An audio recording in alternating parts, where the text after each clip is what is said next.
وَكَذَلِكَ فَتَنَّا بَعْضَهُمْ بِبَعْضٍ لِيَقُولُوا أَهَٰؤُلَاءِ مَنَّ اللَّهُ عَلَيْهِمْ مِن بَيْنِنَا أَلَيْسَ اللَّهُ بِأَعْلَمَ بِالشَّاكِرِينَ۔ اسی طرح ہم نے کچھ لوگوں کو کچھ دوسروں کے ذریعے آزمائش میں ڈالا ہے تاکہ وہ ان کے بارے میں یہ کہیں کہ کیا یہ ہیں وہ لوگ جن کو اللہ نے ہم سب کو چھوڑ کر احسان کرنے کے لیے چنا ہے؟ کیا جو کافر یہ بات کہہ رہے ہیں ان کے خیال میں اللہ اپنے شکر گزار بندوں کو دوسروں سے زیادہ نہیں جانتا؟ وَإِذَا جَاءَكَ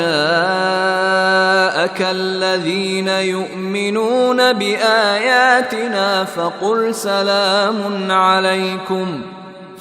سَلَامٌ عَلَيْكُمْ كَتَبَ رَبُّكُمْ عَلَى نَفْسِهِ الرَّحْمَةَ أَنَّهُ مَنْ عَمِلَ مِنْكُمْ سُوءًا بِجَهَالَةٍ ثُمَّ تَابَ مِنْ بَعْدِهِ وَأَصْلَحَ فَأَنَّهُ غَفُورٌ رَحِيمٌ۔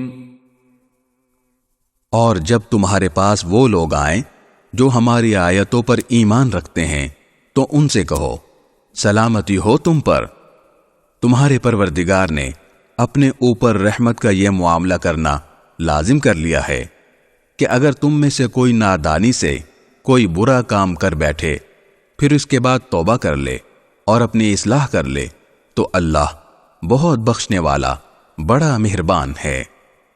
وَكَذَلِكَ نُفَصِّلُ الْآيَاتِ وَلِتَسْتَبِينَ سَبِيلُ الْمُجْرِمِينَ۔